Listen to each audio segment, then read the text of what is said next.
Welcome everyone, welcome to GRS Mantra. I am Rajnish. आज हम लोग डिज़ाइन ऑफ स्टील स्ट्रक्चर के यूनिट 2 में, जहाँ पे हम लोग डिज़ाइन ऑफ बीम पढ़ रहे थे, this is going to be the last lecture of theory. ये थ्योरी का लास्ट लेक्चर होगा। इसके बाद जो भी 2 या 3 लेक्चर आएंगे वो न्यूमेरिकल का स्टेप और न्यूमेरिकल सॉल्व करने पे आएगा। ठीक है, तो 2 से 3 लेक्चर में हम लोग कंप्लीट कर देंगे स्टील को। जैसे ही जितना दिन में स्टील कंप्लीट हुआ है, बिल्कुल उससे कुछ कम ही टाइम में आरसीसी कंप्लीट हो जाएगा। ठीक है, ये फर्स्ट थिंग।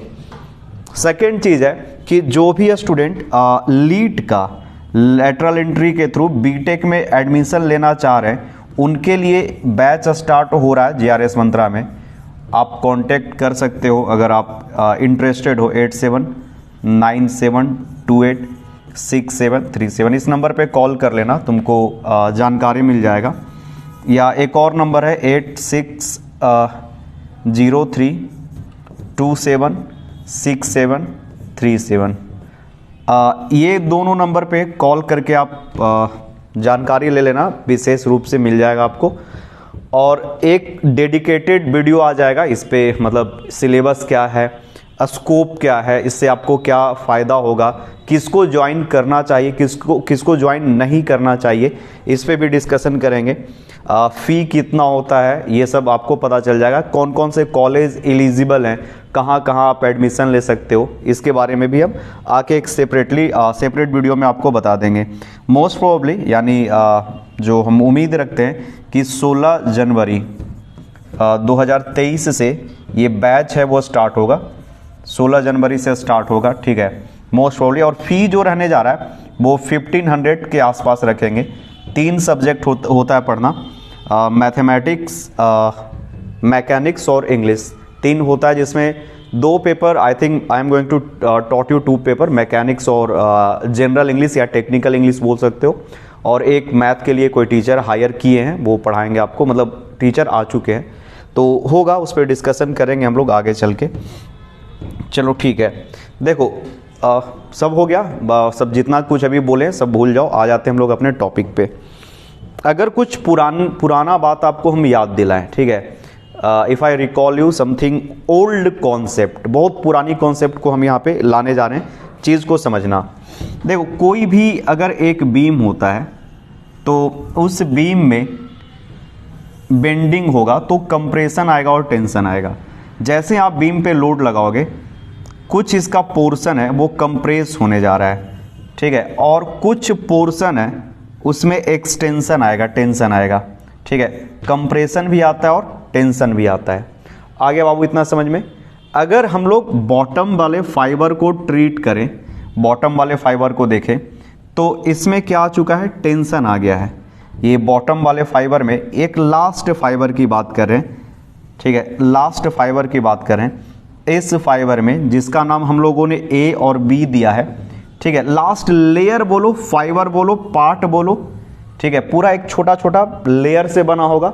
जैसे मान लो कि आपका बुक है, वो बहुत सारे पेजेज से बना हुआ है, तो उस पर्टिकुलर एक बॉटम वाले पेज की बात कर रहे हैं। उसमें क्या आ चुका है, टेंशन आ गया। अरे हाँ कि ना, तो सिर्फ बॉटम वाला पेज है उसमें ज़्यादा टेंशन आया है, और जैसे जैसे आप ऊपर जाओगे उसमें टेंशन कम हुआ है, और न्यूट्रल एक्सिस के पास ये न्यूट्रल रहा है, ना तो उसका लेंथ इंक्रीज हुआ है और ना ही लेंथ वहाँ पे इसका डिक्रीज हुआ है, कांस्टेंट लेंथ रह गया है।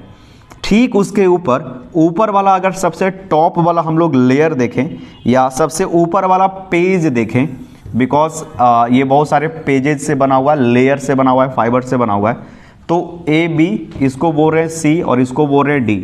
तो ये जो डी डैश और सी डैश है, इसमें क्या हुआ है, कंप्रेशन हुआ है। तो कुछ इसमें टेंशन आया और कहीं पे कंप्रेशन आया है। ठीक है, चलो यहाँ तक तो समझ में आ गया।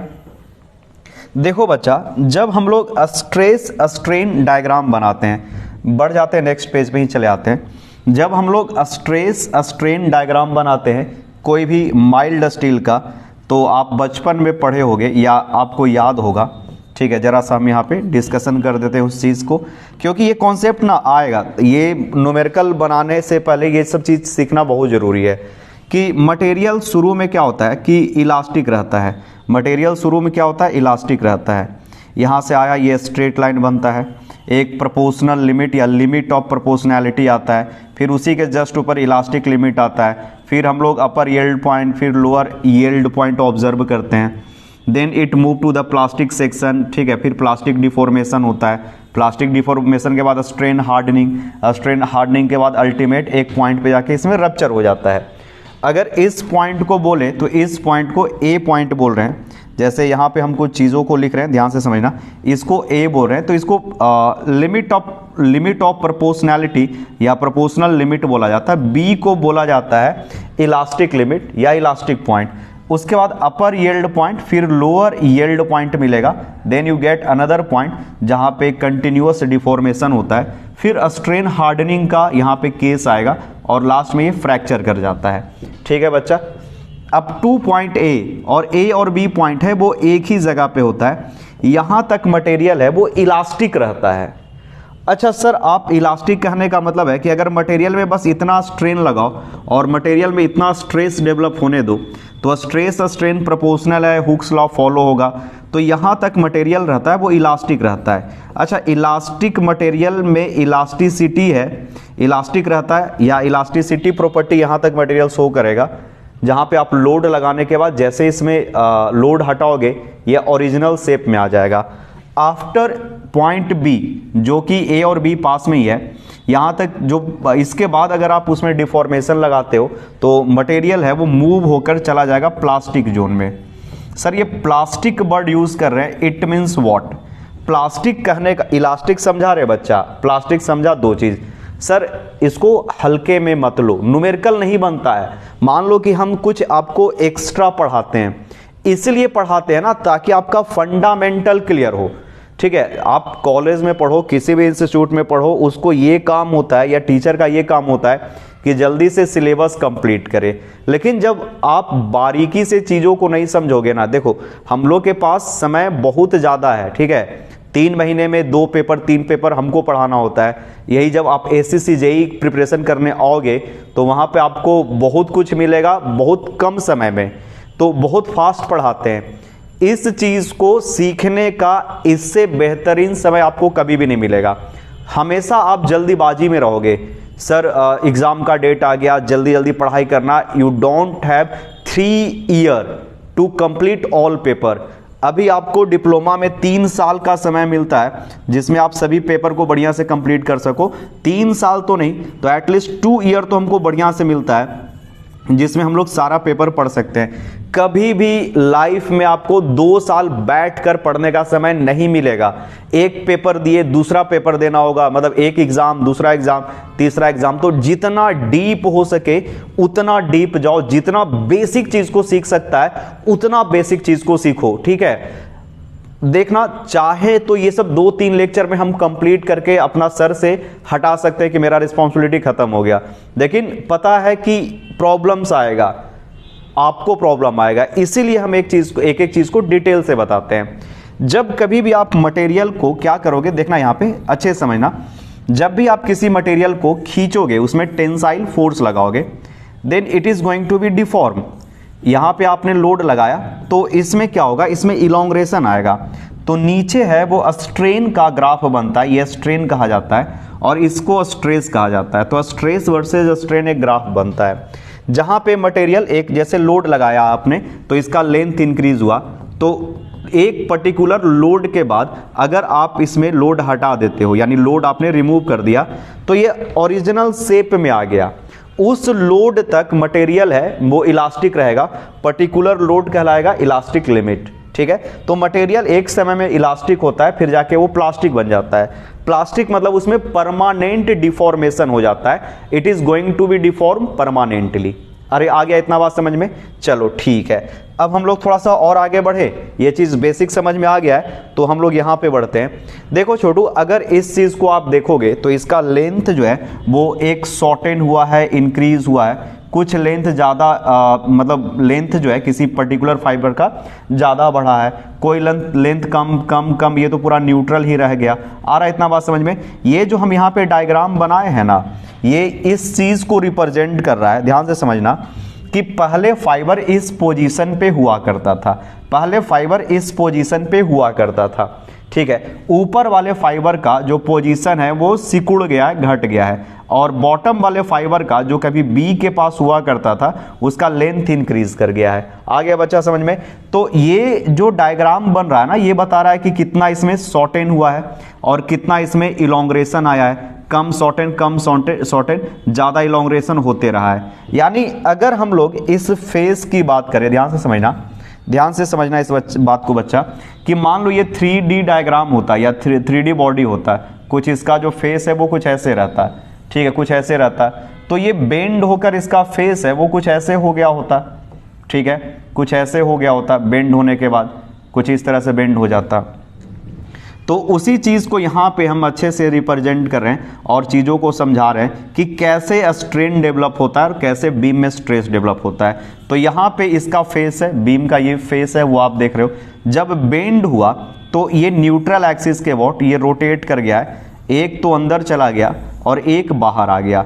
ऊपर वाला सरफेस है वो चला गया अंदर, जिसमें क्या हुआ है, जिसमें हुआ है बच्चा शॉर्टनिंग, यानी ऊपर कंप्रेशन आया है, और नीचे वाले में क्या है, नीचे वाले में आया है टेंशन, ये बाहर निकल आया और ये गया। तो इसी स्ट्रेन वेरिएशन, जो स्ट्रेन होगा वही स्ट्रेस का भी वेरिएशन होगा, ठीक है। तो यही फ्रंट जो वेरिएशन है इसको हम लोग यहाँ पे रिप्रेजेंट करते हैं, ये कहलाता है स्ट्रेन, और we can say stress diagram.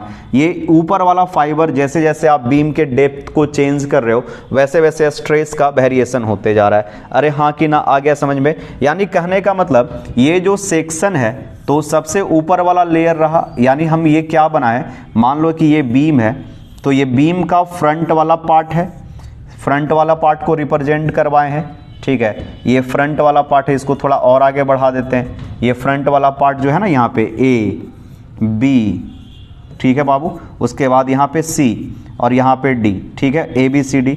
तो इसी चीज़ को यहाँ पे रिप्रेजेंट किए हैं A B C, ये जो पॉइंट है वो है C और ये जो पॉइंट है वो है D। जब आप बेंड करोगे तो ये थोड़ा अंदर की तरफ चला जाएगा और इसमें बाहर की तरफ आ जाएगा, कुछ इस तरह से आएगा। तो इसी में जो स्ट्रेस का वेरिएशन है वो कुछ इस तरह से होता है, ठीक है।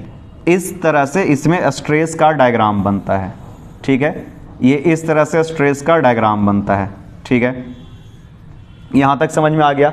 देखो ये जो बनाए हैं ना साइड व्यू, ये हम सिर्फ ये बताना चाह रहे हैं कि ऊपर वाला लेयर में सबसे ज़्यादा स्ट्रेस आया है और बॉटम वाला लेयर में, ये स्ट्रेस का डायग्राम कहने का मतलब है कि जब आप लेयर बदलो तो वहाँ पे स्ट्रेस का आपको इंटेंसिटी का आइडिया लग सके। आप ये बता पाओ कि जैसे जैसे आपने लेयर बदला है वहाँ पे स्ट्रेन का वेरिएशन हो गया है, ठीक है, और स्ट्रेन के साथ साथ स्ट्रेस का भी वेरिएशन होगा। तो मैक्सिमम स्ट्रेस, या आप बोल सकते हो कि मैक्सिमम स्ट्रेन बॉटम में या टॉप फाइबर पे होने जा रहा है, बॉटम पे या टॉप फाइबर पे होने जा रहा है। चलो यहाँ तक समझ में आ गया कि सबसे ज़्यादा जो स्ट्रेस होगा वो ऊपर पे और नीचे वाले पे होगा, सबसे ज़्यादा मैक्सिमम स्ट्रेस। यानी न्यूट्रल एक्सिस से जितना आप दूरी पे जाओगे उतना ज़्यादा वहाँ पे स्ट्रेस आएगा। यहाँ तक तो हमको कोई इशू नहीं था। और यहीं पे एक फ्लेक्चरल फार्मूला है या बेंडिंग फार्मूला फॉर बीम है, यहाँ पे लिखते हैं फ्लेक्चरल या बेंडिंग फार्मूला या बेंडिंग इक्वेशन ऑफ बीम या bending formula of beam, EQUATION, equation of या फॉर बीम, ऑफ बीम या फॉर बीम लिख सकते हो। जो आपने पढ़ा है M बाई आई, और यहाँ पे सिग्मा या F लिखते हैं, F बाई आ रहा है बाबू इतना समझ में? तो स्ट्रेस कितना डेवलप होगा? तो जब बॉडी, ध्यान से सुनना, जब बॉडी इलास्टिक जोन में रहेगा, क्या बोल रहे हैं बाबू, जब बॉडी जो है वो इलास्टिक जोन में रहेगा तो यहाँ पे यील्ड स्ट्रेस डेवलप होता है, यहाँ पे यील्ड स्ट्रेस होता है। और जो FU आप यूज करते हो ना, ये FU होता है, यहाँ पे आपको मिलता है FU अल्टीमेट स्ट्रेस। तो FY का वैल्यू है वो जनरली माइल्ड स्टील के लिए 250 न्यूटन पर mm² होता है। यानी आप स्टील में चाहो तो 250 न्यूटन पर mm² स्ट्रेस जनरेट करके उसको इलास्टिक तक रख सकते हो। और FU का वैल्यू जो है वो अल्टीमेट स्ट्रेस का वैल्यू है वो 410 न्यूटन पर mm² होता है। अगर आप रफली कहीं पे लिखना चाहो तो ये सब चीज़ें लिखकर भी आप चल सकते हो, आपको कोई इशू नहीं होना चाहिए। देखो, अगर हम लोग बात करते हैं, अगर आपसे हम क्वेश्चन पूछे कि इसके बाद अगर स्ट्रेस लगाए तो क्या होगा, यानी इसके बाद भी अगर इसको बेंड करवाए तो क्या होने जा रहा है। देखो बच्चा, अगर आप बीम को देखो, यहाँ पे थोड़ा सा हम साइड में बनाते चल रहे हैं ताकि चीज़ें आपको क्लियर होते चले। मान लो कि आप इसको मोड़ते मोड़ते यहाँ पे एक ऐसा टाइम आया कि यहाँ पे मोड़ते मोड़ते आपने बेंडिंग कराते कराते डेवलप करवा दिया स्ट्रेस, और आपने डेवलप करवाया स्ट्रेन। तो यहाँ पे स्ट्रेस जो डेवलप हुआ है वो मान लो एफ बाई के आसपास डेवलप हो गया, यानी इसमें एफ बाई यानी यील्ड स्ट्रेस हो गया। अगर इसके बाद और तुम बेंड करवाओगे तो मटेरियल है वो प्लास्टिक जोन में चला जाएगा। मटेरियल किस जोन में जाएगा बाबू? तो प्लास्टिक जोन में जाएगा। इसके बाद एफ वाई के बाद आपने जैसे ही ज़्यादा स्ट्रेस डेवलप करवाया, ये प्लास्टिक जोन में चला गया। तो प्लास्टिक जोन में जाते ही क्या होता है? प्लास्टिक जोन में जाते ही क्या होता है कि जितना भी, जैसे अगर हम बात करें एफ वाई है वो यहाँ पे बॉटम में डेवलप है या टॉप में डेवलप्ड है, बट नीचे वाले में जाए तो एफ वाई डेवलप नहीं है, एफ वाई से कम स्ट्रेस डेवलप है।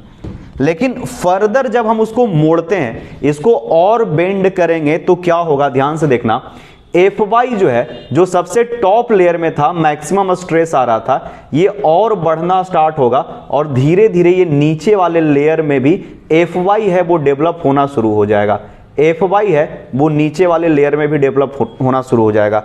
और अगर इसमें हम और इसको मोड़ते जाएं और मोड़ते जाएं तो ये और ज़्यादा इसमें बॉटम वाले लेयर में एफ वाई डेवलप होना शुरू होगा। और ये कब तक डेवलप होते रहेगा कि पूरा का पूरा जो लेयर है सब में एफ वाई स्ट्रेस डेवलप हो जाएगा। एफ वाई स्ट्रेस है ये पूरे में डेवलप हो जाएगा, यानी थ्रू आउट लेयर, हर एक लेयर में जो स्ट्रेस डेवलप हुआ है, जो स्ट्रेस डेवलप हुआ है वो एफ वाई हुआ है। हर एक लेयर में जो स्ट्रेस डेवलप हुआ है वो एफ बाई हो गया है। इस चीज को एक बार और बढ़िया से हम समझा रहे हैं, आप केयरफुली इसको ऑब्जर्व करना। हम क्या बोल रहे हैं कि उसको ना इलास्टिक से प्लास्टिक में लेके चले गए। ये जो था वो इलास्टिक में है, ठीक है, ध्यान से देखना।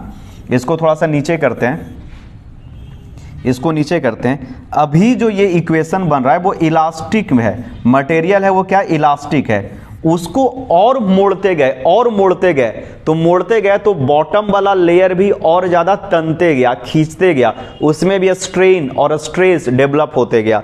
जो सबसे ऊपर वाले लेयर में जो सबसे ज्यादा मैक्सिमम स्ट्रेस था और बॉटम वाले लेयर में जो मैक्सिमम स्ट्रेस था, ये लिमिट है वो ऐसा होने लगा कि ऊपर वाला बोला भाई अब हम नहीं रोक पाएंगे, नीचे वाला लेयर उसमें भी यील्डिंग आना शुरू हो गया।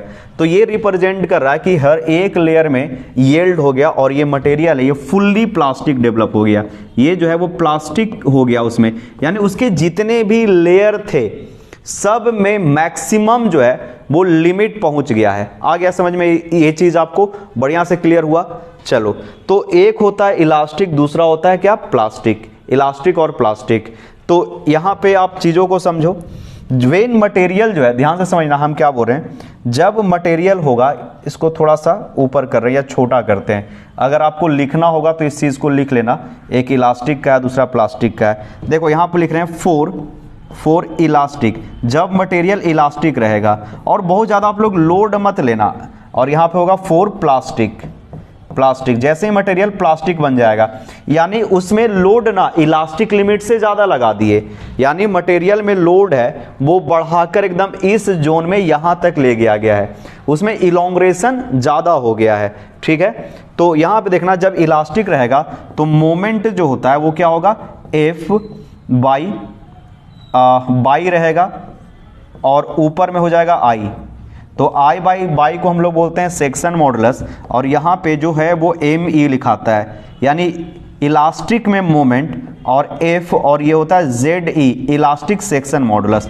जैसे ही इसके लिए हम लोग बात करेंगे, प्लास्टिक के लिए बात करेंगे, तो ये होता है एम, एफ और ये क्या हो जाएगा, आई बाई। और जब हम लोग प्लास्टिक की बात करते हैं तो ये होता है एम पी, क्योंकि प्लास्टिक यहाँ पे डिस्कशन कर रहे हैं तो ये हो जाएगा एफ और ये क्या हो जाएगा, Z P, section modulus P. ZP यानी सेक्शन मॉडुलस इलास्टिक और सेक्शन मॉडुलस प्लास्टिक। ठीक है, इस सेक्शन के लिए यानी बहुत ज़्यादा उसको मोड़ दिया गया है। अगर इसको आप लाइटली लो, हम क्या बोल रहे हैं ना कि हम आपको बस ये इंफॉर्मेशन दे रहे हैं, आप ज़्यादा इस चीज़ को नहीं लोड नहीं लेगा, ये आपके सिलेबस का पार्ट नहीं है, ये फंडामेंटल हम आपको समझाना चाह रहे थे। ये समझाते समझाते तो 20 मिनट ऐसे ही निकल गया। देखो हम ये बोल रहे हैं ना बाबू कि जैसे ये बीम है, इसको हम यहाँ तक किए तो ऊपर वाला में Fy हो गया।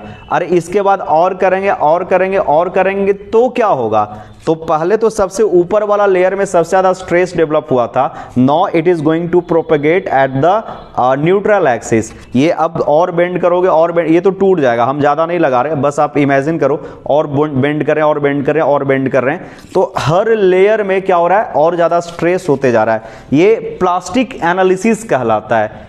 इट इज़, ये जो है वो सिलेबस है, जब आप बीटेक में पढ़ोगे तो एक पर्टिकुलर एक चैप्टर ही है, प्लास्टिक होता है, प्लास्टिक हिंज का फॉर्मेशन होता है, ये सब भी अभी डिस्कशन करेंगे हम लोग। पहले आप इसको लिख लो, ये प्लास्टिक एनालिसिस कहलाता है, जो आपके सिलेबस में नहीं है। It is not a part, it is not in your syllabus, लेकिन ये बेसिक जो है वो आपको जानना चाहिए। हम इसलिए 20 मिनट का आपका समय, कीमती समय लिए ताकि छोटा सा नॉलेज आपका बढ़ा सके।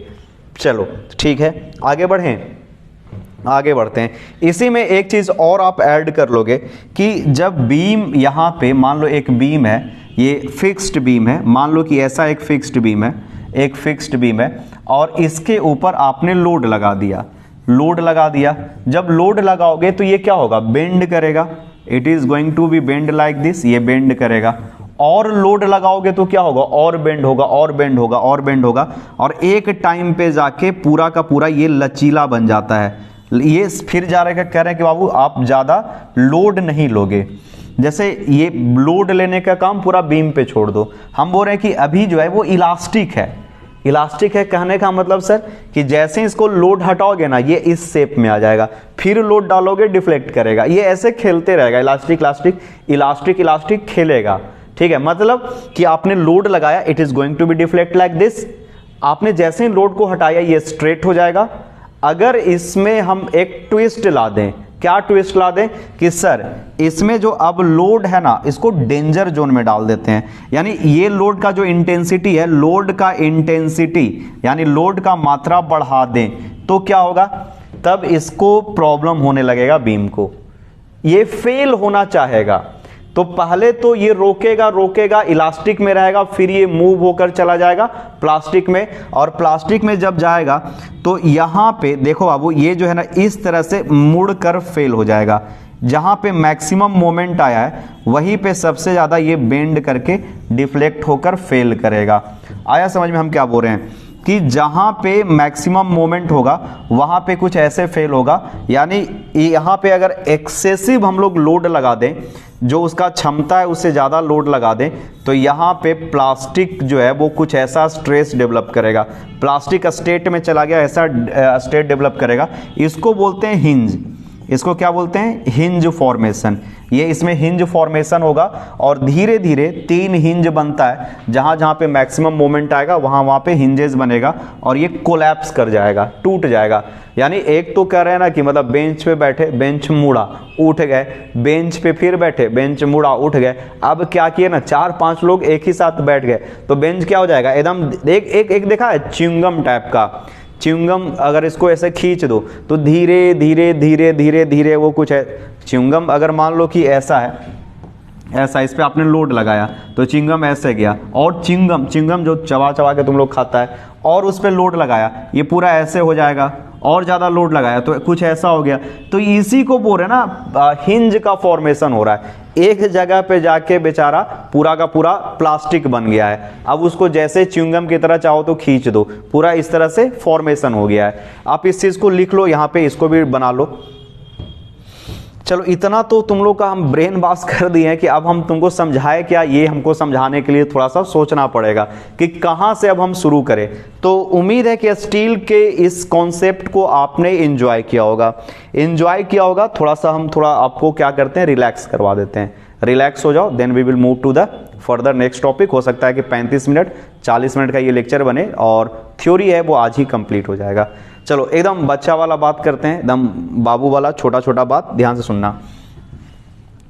ये जो है वो डिफरेंट टाइप का सेक्शन है, ये आई सेक्शन है बाबू। अगर देखो मूड तुम लोग का बदल गया, तुरंत ये सब देखा तो बोला इसमें तो सर बहुत ही आसान है, कोई प्रॉब्लम ही नहीं है, ये तो हम लोग बचपन से सीखते आए कि ये आई सेक्शन है, ठीक है, ये जो है वो आई सेक्शन है, ठीक है, ये एक आई सेक्शन है। तो बोले बहुत अच्छा ये आई सेक्शन है। फिर बोले देखो बाबू ये चैनल सेक्शन है, तो तुम लोग तुरंत खुश हो गया, बोला इसमें तो कोई प्रॉब्लम ही नहीं है सर, चैनल सेक्शन और आई सेक्शन देखते समझ जाते हैं। This is the I section and this is the channel section. Mood change हो गया तुम लोग का, प्लास्टिक से दिमाग हट गया, ठीक है। इलास्टिक क्या होता है, प्लास्टिक क्या होता है, बस दो ही चीज़ तो होता है, एक मटेरियल को खींचे छोड़े जैसे ही लोड वो अपने ओरिजिनल शेप में आ गया, ज़्यादा खींचते गए वो एक प्लास्टिक स्टेट में आ जाता है, यानी अब उसको तुम लोड हटा दोगे तो वो अपने ओरिजिनल शेप में नहीं आ पाएगा, परमानेंट डिफॉर्मेशन हो चुका है। आ रहा है इतना बात समझ में? चलो ठीक है।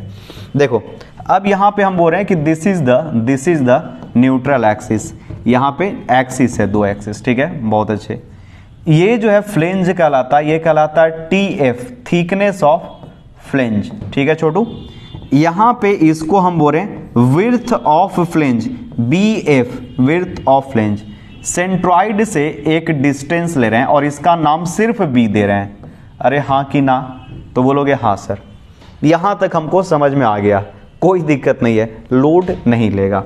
देखो हम बोल रहे हैं कि यहाँ से इसका नाम दे रहे हैं B, ठीक है, और इसको नाम दे रहे हैं thickness of flange TF, thickness of flange TF। आ रहा है बात इतना समझ में? चलो देखो हम लोग आई सेक्शन और चैनल सेक्शन का एज ए बीम यूज करने जा रहे हैं। We are going to use I section और channel section as a beam. हमको नहीं लग रहा कि लेक्चर देखने में तुम लोग को प्रॉब्लम होता होगा, आराम से बैठो, जहां पे बोले नोट करने के लिए नोट कर लिया, नहीं बोले नोट करने के लिए तो फिर आगे बढ़ गए, ठीक है। तो this is the I section and this is the channel section.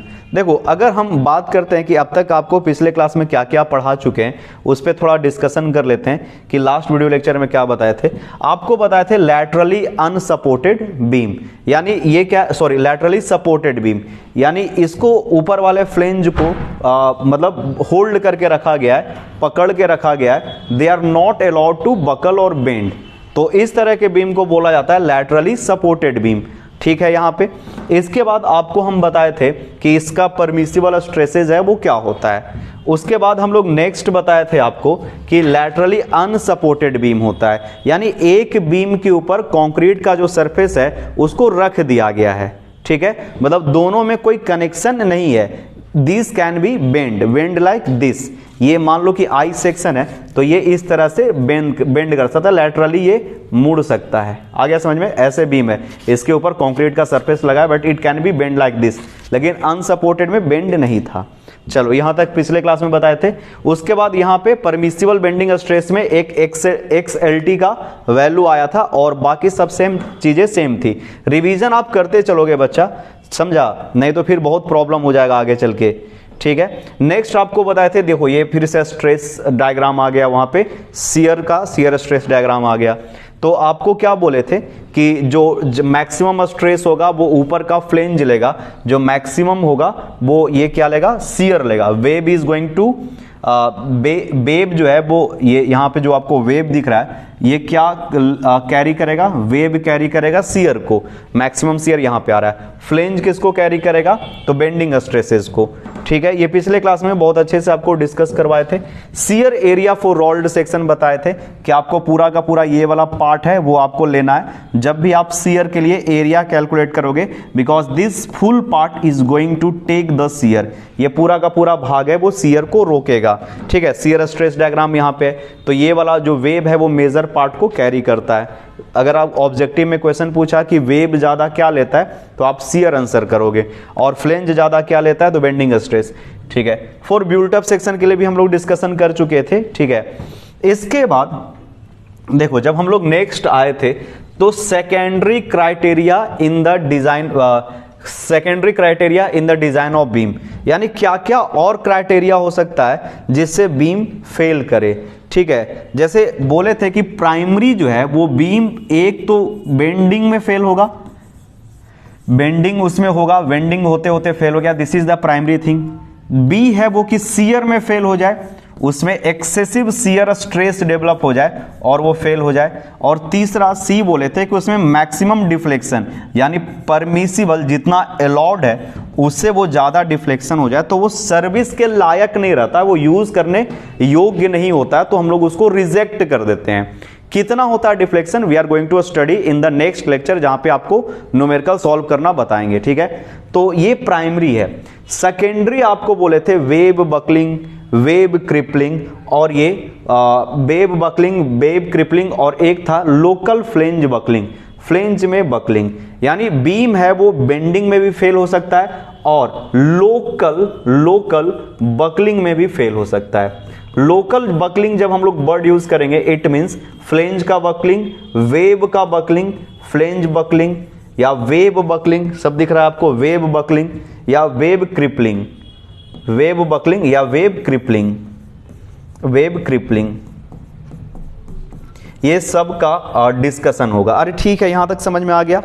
तो बेंड जब होगा, जब उसमें बेंडिंग होगा तो बेंडिंग होते होते होते होते उसमें पहले इलास्टिक होगा। अरे आ रहा है समझ में, मान लो कि एक बीम है और इस बीम को लोड लगाए तो ये पहले ऐसे बेंड हो गया, अगर लोड को और इंक्रीज कर दिए तब ये और बेंड कर जाएगा। बेंडिंग होते होते क्या हो जाएगा, बेंडिंग होते होते ये पहले इलास्टिक रहेगा और एक्सेसिव लोड लगा दिए तो ये इतना ना बेकार कंडीशन में आ जाएगा कि ये प्लास्टिक स्टेट में चला जाएगा। जैसे ही ये प्लास्टिक स्टेट में गया तो धीरे धीरे मुड़ते मुड़ते मुड़ते मुड़ते इसमें ऐसे च्युइंगम टाइप का, जैसे च्युइंगम कैसे लचीला हो जाता है, ये जैसे हिंज बना है, ये पूरा बीम ना एक जगह पे जहां पे मैक्सिमम मोमेंट लगेगा, ये हाथ का जो हिंज होता है ये हिंज टाइप का बन जाएगा। यहाँ पे बीम जो पहले स्ट्रेट था, लोड लगाए, ये मुड़ते मुड़ते मुड़ते मुड़ते एक टाइम पे हिंज का फॉर्मेशन कर देगा और ये प्लास्टिक स्टेट में चला जाता है। आ रहा है इतना बात समझ में। तो यहां पे हम क्या बोल रहे हैं बाबू, बेंडिंग, बेंडिंग हुआ, ये प्लास्टिक स्टेट में चला जाएगा। यानी कहने का मतलब है, ध्यान से समझना, कि या तो बेंडिंग में फेल होगा, शियर में फेल होगा, या डिफ्लेक्शन में, या लोकल बकलिंग में फेल हो सकता है। आया समझ में। यानी आई सेक्शन कोई है, ध्यान से समझना, आई सेक्शन है वो कोई भी एक आई सेक्शन दो क्राइटेरिया में, यानी प्राइमरी क्राइटेरिया और सेकेंडरी क्राइटेरिया में फेल हो सकता है। प्राइमरी क्राइटेरिया में फेल होने का मतलब है कि वो बेंड होते होते पूरा का पूरा वो टूट जाए, बेंड हुआ टूट जाए। या दूसरा क्राइटेरिया है कि वही आई सेक्शन लोकल बकलिंग में फेल हो जाए। हम ये आई सेक्शन से आपसे पूछें कि देखो बाबू, ये जो आई सेक्शन है, मान लो ये वाला, ये आई सेक्शन है, ये बेंडिंग में फेल होगा कि लोकल बकलिंग में फेल होगा, बताओ तो। कैसे बताओगे? मान लो कि जब हम लोग बीम का डिजाइन करने जा रहे हैं, and if I ask U a simple question कि आप एक चैनल सेक्शन लेते हो, ठीक है, मान लो कि आपने एक यहां पे चैनल सेक्शन लिया है, जस्ट वेट, यहां पे हम क्वेश्चन ये पूछे कि मान लो आपने चैनल सेक्शन या कोई भी आई सेक्शन लिया है और इस पे अगर हम लोग लोड लगाते हैं, ध्यान से सुनना, इस पे अगर हम लोग लोड लगाते हैं, ये आई सेक्शन है, और अगर इस पे हम लोड लगाते हैं तो ये सेक्शन कैसे फेल होगा? अच्छा, कैसे फेल होगा, क्वेश्चन मेरा है ये कि ये वेब बकलिंग में फेल होगा, BUCKLING, वेब बकलिंग में फेल होगा, वेब क्रिपलिंग में फेल होगा, वेब क्रिपलिंग में फेल होगा, कि फ्लेंज बकलिंग में फेल होगा, फ्लेंज बकलिंग में फेल होगा, या इसमें बेंडिंग शियर डिफ्लेक्शन वाला केस आएगा, यानी ये बेंडिंग में फेल होगा। किस चीज में फेल होगा ये हम क्वेश्चन पूछें आपसे, ठीक है। तो इसी चीज को हम समझाना चाह रहे हैं कि जब आपको कोई एक सेक्शन दिखे तो वो सेक्शन जो है वो लोकल बकलिंग में फेल होगा कि बेंडिंग में जाके फेल होगा। बेंडिंग कहने का मतलब मुड़ते मुड़ते मुड़ते मुड़ते फेल हो जाएगा, कि इसमें फेल होगा, किस में फेल होगा, देख कर कैसे बताएं। तो पहले तो ये समझो कि कोई भी सेक्शन अगर गिवन है, ध्यान से सुनना, ध्यान से सुनना, कोई भी सेक्शन गिवन है, ध्यान से सुनना इस चीज को, कोई भी एक आई सेक्शन गिवन है जो आपको दिया हुआ है, ये आई सेक्शन दिया हुआ है, ठीक है। ये कोई भी क्लास से बिलोंग कर सकता है। समझा हम क्या बोले? हमको नहीं पता है, लेकिन ये जो आई सेक्शन है ये 4 क्लास में बिलोंग करेगा।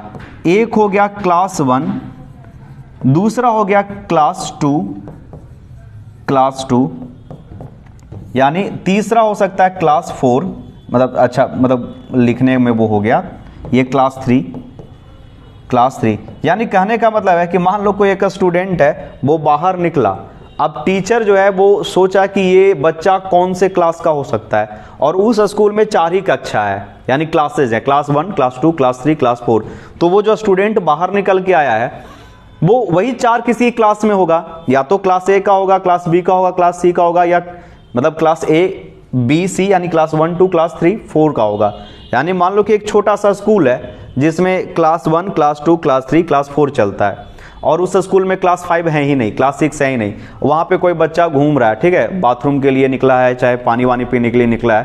तो अगर कोई पूछा कि ये बच्चा कौन से क्लास से है, तो बोलोगे या तो बच्चा जो है क्लास 1 से होगा, क्लास 2 से होगा, क्लास 3 से होगा, या क्लास 4 से होगा। फिर हम बोले नहीं, उसका बिना आई कार्ड चेक किए हुए कैसे बताओ? तो दूसरा फिर गेस करोगे, अच्छा बच्चा लंबा है, 7 साल का है, 8 साल का है, तो क्लास 4 में हो सकता है। बच्चा एकदम छोटा है जिसका पैंट नीचे गिर रहा है, बार बार ऊपर खींच रहा है, तो हो सकता है क्लास 1 से हो। इलास्टिक वाला याद है, जो याद रखना कि जो क्लास 1 का बच्चा होता है, मम्मी क्या सोचती है ना कि थोड़ा बेटा को बड़ा पैंट खरीद देते हैं, बेटा तो बड़ा होगा, ठीक है, जब नया नया पैंट रहता है तो थोड़ा सा लूज रहता है, मम्मी तो ये सोची कि बेटा बड़ा होगा तो थोड़ा सा एक्स्ट्रा पैंट खरीद देते हैं। 3 साल का बच्चा है, 4 साल का, दुकान में बोले कि बच्चा 4 साल का है, तो उसी हिसाब से पैंट दे दिया, और 3 साल का बच्चा उसको लेके घूम रहा है, तो क्लास 1 का बच्चा का पैंट हमेशा गिरते रहता है, ये याद रखना, ठीक है। तो class 1 class 2 class 3 class 4 elastic वाला तुम लोग भी पहना होगा। शुरू में तो इलास्टिक सही रहता है, कमर में बैठा हुआ रहता है, ठीक है, उसका जैसे जैसे कपड़ा पुराना होता है, धूप में पसारते जाओ, उसका जो रबर है, इलास्टिक है, वो खराब होने लगता है। फिर क्या करता है, एक हाथ से पैंट, उसके बाद दूसरा हाथ से रास्ता नापना। जस्ट किडिंग, मजाक कर रहे हैं, ठीक है। चलो, तो यही बोल रहा है कि ये जो बाहर ये बच्चा जो घूम रहा है, या तो ये क्लास 1 से बिलोंग करेगा, यानी उसका तो पैंट ढीला है, नहीं तो थोड़ा वो बड़ा हो गया, पैंट उसका टाइट है, और ये 4 क्लास में से कोई एक क्लास में होगा। आ रहा है इतना बात समझ में? यानी कोई भी section, I section, channel section, या फिर hollow section, angle section, T section, कोई भी सेक्शन होगा, वो बेंडिंग के आधार पे ये 4 क्लास में से आएगा, ठीक है। पहला कक्षा यानी एक स्कूल में से, या दूसरा, या तीसरा, या चौथा, ठीक है। ध्यान से देखना, अब ये जो चारों क्लासेज है ये किस आधार पे डिसाइड किया गया है, ठीक है। ध्यान से सुनना, हम क्या बोल रहे हैं, यहां पे चीज जो लिखा हुआ है, अब यहां पे जो लिखा हुआ है देख देख के समझना, और यही चीज को हम समझाना चाह रहे हैं। ये इंपॉर्टेंट इतना है कि इसके बिना न्यूमेरिकल बनाने में थोड़ा सा आपको असुविधा होगा। मतलब मान लो कि आप इसको एक्सेप्ट नहीं करते हो तो भी कोई इशू नहीं है, फिर आपको न्यूमेरिकल में ज्यादा मेहनत करना पड़ेगा। अगर इस चीज को आप आसानी से पकड़ लिए तो आपको न्यूमेरिकल में मेहनत नहीं करना पड़ेगा। ये classification of cross section. Cross section का मतलब क्या हो गया, I section, channel section. Cross section का मतलब I section, channel section, angle section, T section, box वगैरह हो गया, वो बिल्ट अप सेक्शन सब आ जाएगा, ठीक है। तो any beam may be bend due to applied load and fail due to excessive compressive stress in beam. ध्यान से समझना क्या बोल रहे हैं कि कोई भी बीम में बेंड, वो बेंड कर सकता है ड्यू टू अप्लाइड लोड। मतलब कोई भी बीम जो है, आप यहां पे हम आपको कोई भी एक बीम दिए हैं, तो ये बीम है, अगर इस पे लोड अप्लाई करें, ठीक है, तो ये लोड है ना, वो 2 तरीके से फेल हो सकता है। अरे क्या समझे, क्या बोल रहे हैं बाबू, कि बीम के ऊपर जब मैंने लोड अप्लाई किया तो बीम है वो 2 तरीके से फेल हो सकता है। कौन? पहला तरीका क्या सर? पहला तरीका है ये बेंड होकर, बेंडिंग में यानी मुड़ते मुड़ते इसमें एक्सेसिव कंप्रेशन और एक्सेसिव टेंशन आ जाए, ऊपर वाला बहुत ज्यादा कंप्रेस हो जाए, नीचे वाला बहुत ज्यादा टेंशन हो जाए, तो ये बेंड होकर टूट जाएगा, नीचे क्रैक आ जाएगा, ऊपर क्रैक आ जाएगा, फट फुट के गिर जाएगा बीम। ये एक कारण हो सकता है कि स्टील का आई सेक्शन है, आपने उसको मोड़ा तो मुड़ने के बाद इसमें कंप्रेसिव और टेंसाइल स्ट्रेस जनरेट हुआ और बेंड होते होते टूट गया। सर दूसरा क्या पॉसिबिलिटी है? दूसरा है local buckling, web buckling, web crippling, flange buckling. Local, यहां पे डायरेक्ट लिख देते हैं सिर्फ लोकल, LOCL, लोकल बकलिंग। ये दो चीज में बीम है वो फेल हो सकता है जब आपने उसके ऊपर एक्सेसिव लोड लगाया और इसमें जब बेंडिंग हुआ, तो ये दो तरीके से फेल हो सकता है। हो सकता है कि पहले बेंडिंग हो जाए और फेल कर जाए, और दूसरा होता है कि बेंडिंग होने से पहले लोकल बकलिंग में ये टूट फूट जाए।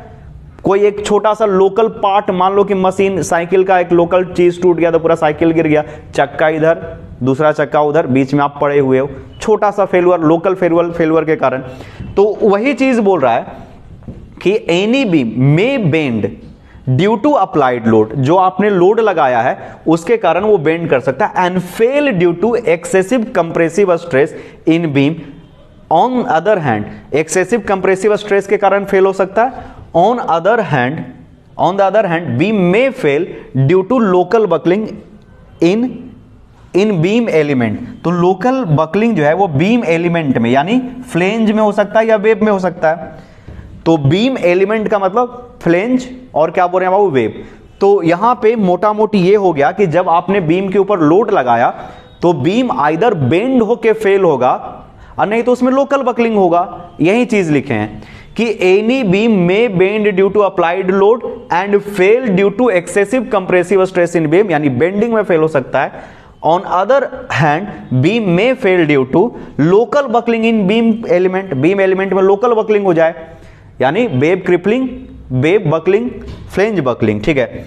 On the basis of above condition, on the basis of above condition कहने का मतलब बीम बेंडिंग में फेल हो रहा है या बीम में लोकल बकलिंग हो रहा है, इसके आधार पे, यानी आपने एक बीम के ऊपर लोड लगाया, एक बीम ऐसा है, छोटू ध्यान से सुना, एक बीम ऐसा है और दूसरा जो बीम है वो कुछ ऐसा है,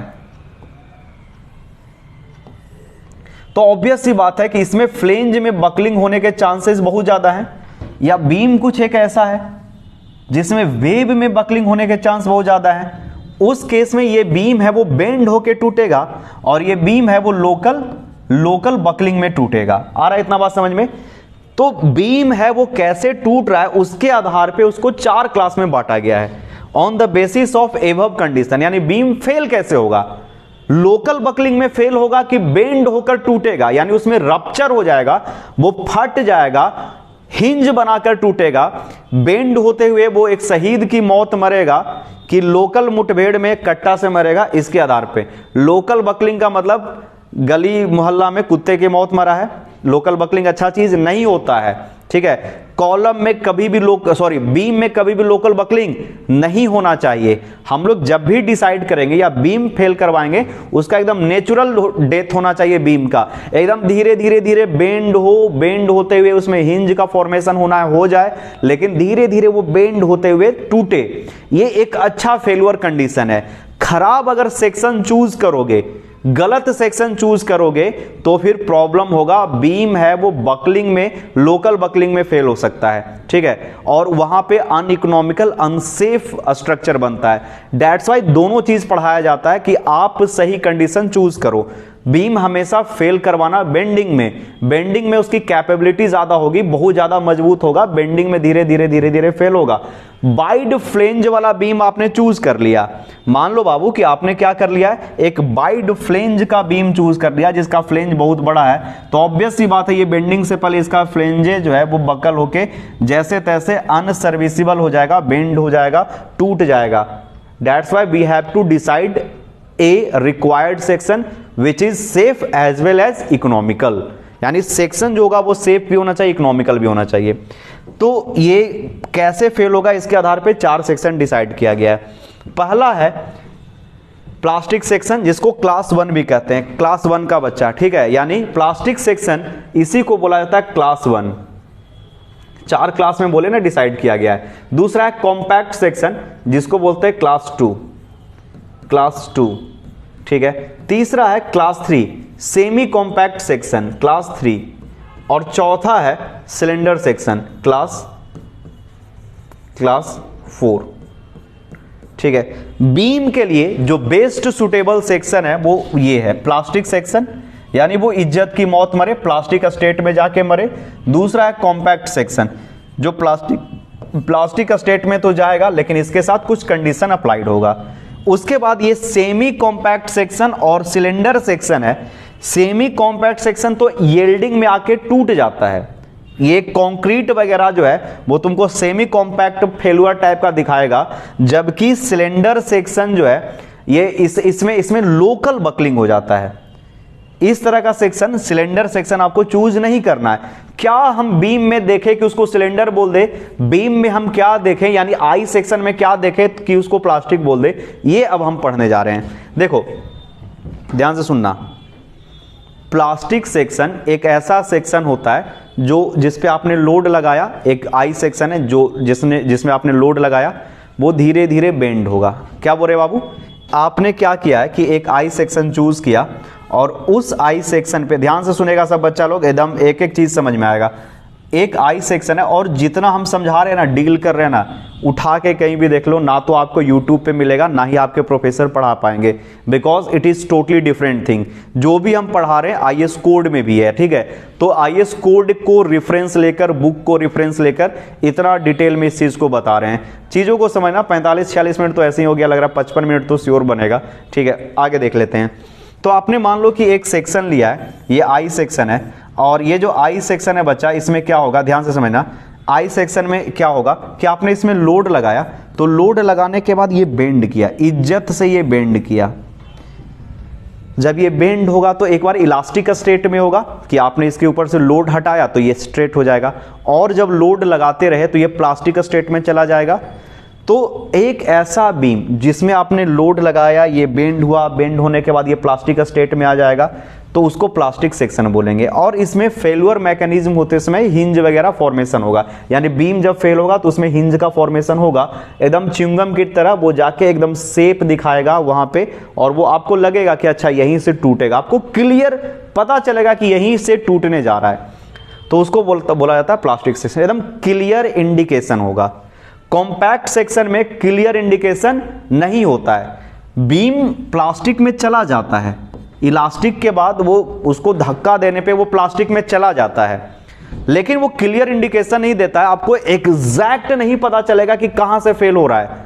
कहीं से फेल हो, इट डजंट मैटर कि हिंज है, जहां पे मान लो कि बीचों बीच में हिंज नहीं बनेगा, यहां पे लोड लगा रहे हैं तो it is going to be bend like this, यहां पे लगेगा, यहां पे हिंज बनेगा, लेकिन हिंज का फॉर्मेशन प्लास्टिक सेक्शन में होगा। कॉम्पैक्ट सेक्शन में हिंज का फॉर्मेशन नहीं होता है, लेकिन उसको धक्का देने पे इलास्टिक के बाद वो प्लास्टिक में चला जाता है।